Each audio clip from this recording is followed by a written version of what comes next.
आज मैं आपको इंदौर की फेमस रेसिपी इंदौरी पोहा बनाना बताती हूँ कैसे बनाया जाता है। आपने कांदा पोहा, बटाटा पोहा तो खाया होगा, लेकिन हो सकता है आपने ये पोहा नहीं खाया होगा।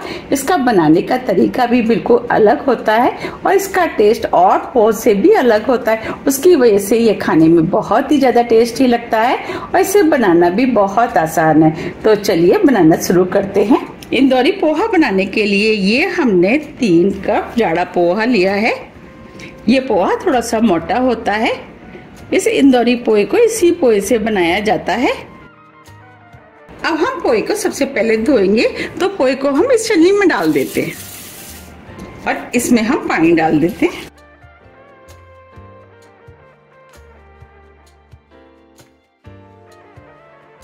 अब पोहे को हम हल्के हाथों से धो लेते हैं। हमें इसे हल्के हाथों से ही धोना है जिससे कि पोहा टूटे ना।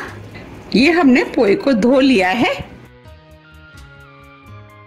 नीचे बाउल में जो पानी है उसे हम फेंक देंगे। अब छलनी को इसके ऊपर रख देते हैं। पोहे के अंदर जो थोड़ा बहुत पानी होगा वो इस बाउल में आ जाएगा।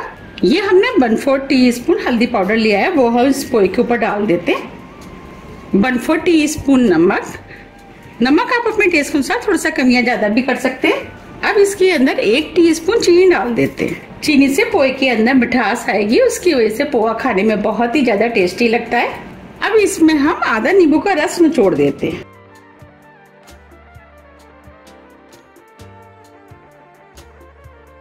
और सभी चीजों को हल्के हाथों से मिक्स कर देते हैं।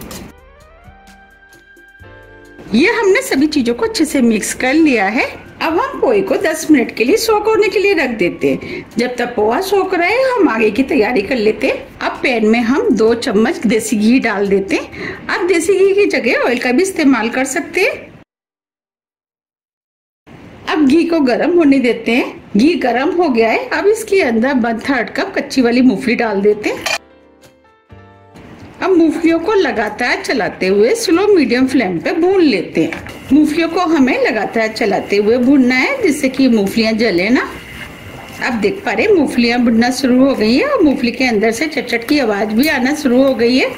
अब इन मूंगफलियों को 1 मिनट करीब और भून लेते हैं। 1 मिनट करीब हो गया है। अब ये मूंगफलियां भी भुन गई है। अब मूंगफलियों को हम इस बाउल में निकाल लेते हैं।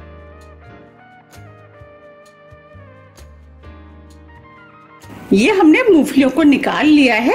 अब पैन में जो घी बचा है उसमें हम तड़का बना लेते हैं। तो अब इसके अंदर आधी टीस्पून राई डाल देते हैं। राई को तड़कने देते हैं। राई तड़कने लगी है। अब इसके अंदर आधी टीस्पून जीरा डाल देते हैं। 1 टीस्पून सौंफ से फ्लेवर अच्छा आता है। इस पोहे में सौंफ जरूर डाली जाती है। अब इसमें 1 चुटकी हींग डाल देते हैं। 1/4 टीस्पून हल्दी पाउडर। ये हमने 10 से 12 करी पत्ते लिए, वो डाल देते हैं। ये 3 मोटी वाली मिर्चें ली हैं, इसे भी डाल देते हैं। अब सभी चीजों को 1 मिनट करीब भून लेते हैं। 1 मिनट करीब हो गया है। अब ये सभी चीजें भून गई हैं। अब ये तड़का बनके तैयार हो गया है। अब हम फ्लेम को ऑफ कर देते हैं। अब तड़के को हम पोहे में डाल देते हैं। अब तड़के को हम हल्के हाथों से पोहे में मिक्स कर देते हैं। ये मैंने 1 टेबलस्पून जीराबंद मसाला लिया है। इस मसाले को पोहे में जरूर डाला जाता है, उसकी वजह से ही ये पोहे खाने में टेस्टी लगते हैं।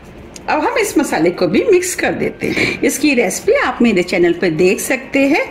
इसका लिंक मैं अपने डिस्क्रिप्शन बॉक्स में दे दूंगी और आप चाहें तो आई बटन पर भी क्लिक करके इस रेसिपी को देख सकते हैं। अब ये मसाले को भी हमने अच्छे से मिक्स कर दिया है। अब हम पोहे को स्टीम करेंगे, तो उसके लिए ये हमने छलनी ली है। जो पोहे थे उसे हम इस छलनी में डाल देते।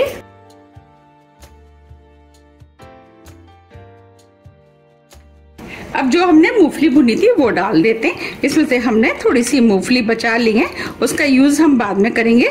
और इसमें हम थोड़ा सा हरा धनिया डाल देते हैं जिससे कि पोहे में फ्लेवर अच्छा आएगा, पोहे खाने में भी टेस्टी लगेंगे। हम इन पोहे को कढ़ाई में स्टीम करेंगे। आप चाहें तो स्टीमर का यूज कर सकते हैं। अब कढ़ाई में पानी भी गर्म हो गया है। ये हमने स्टैंड लिया है, उसे हम पानी में डाल देते हैं। अब जो हमने पोहे लिए थे वो हम इसके ऊपर रख देते हैं। अब हम पोहा को ढक देते हैं और 10 से 12 मिनट के लिए मीडियम फ्लेम पे स्टीम होने देते हैं। 12 मिनट करीब हो गए हैं। अब ये पोहे भी स्टीम हो गए हैं। अब हम इन्हें गर्मा गर्म सर्व कर लेते हैं। देखिए कितने बढ़िया खिले खिले पोहे बनके तैयार हुए हैं।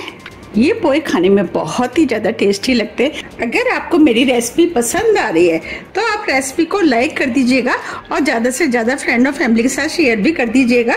और अभी तक आपने मेरे चैनल को सब्सक्राइब नहीं किया है तो आप चैनल को भी सब्सक्राइब कर दीजिएगा और बेल आइकन को भी प्रेस कर दीजिएगा, जिससे कि मैं जब भी नई वीडियो अपलोड करूं उसका नोटिफिकेशन आपको सबसे पहले आए। यकीन मानिए ये पोहे खाने में बहुत ही ज्यादा टेस्टी लगते हैं, तो आप भी इन्हें एक बार जरूर ट्राई कीजिएगा। आपको भी ये बहुत ज्यादा पसंद आएंगे और आप चाहें तो इसे बना करके बच्चों के लंच बॉक्स में भी रख सकते हैं। बच्चों को भी ये बहुत ज्यादा पसंद आते हैं। मेरे घर में तो मेरे बच्चों को तो ये पोहे बहुत ज्यादा पसंद है। आप चाहे तो इन्हें सुबह ब्रेकफास्ट में भी बना सकते हैं। तो आप मुझे कमेंट्स करके ये जरूर बताइए कि आप इन्हें कब बना रहे हैं। देखिए एक ये पोहा खिल रहा है। मैंने आपको जिस तरीके से पोहे बनाने बताए, अगर आप उस तरीके से बनाएंगे तो आपके पोहे भी बिल्कुल इसी तरीके से खिले खिले बनेंगे।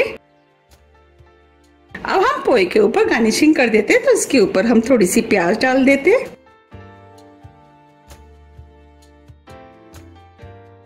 अब जो हमने थोड़ी सी मूंगफली बचाई थी वो डाल देते हैं। अब इसके ऊपर हम थोड़े से महीन वाले सेब डाल देते हैं। थोड़े से हम इसके ऊपर रतलामी सेब डालेंगे, इससे इसका फ्लेवर और भी अधिक बढ़ जाता है। अब जो हमने जीरावन मसाला बनाया था उसे भी हम इसके ऊपर डाल देते हैं। ये जीरावन मसाला तो इन पोहों की जान है। इसके बिना तो ये पोहे खाने में बिल्कुल भी टेस्टी नहीं लगते हैं। अब हम इसके ऊपर थोड़ा सा हरा धनिया डाल देते हैं। अब इन्हें और भी ज्यादा टेस्टी बनाने के लिए हम इसके ऊपर थोड़े से अनार के दाने डाल देते हैं।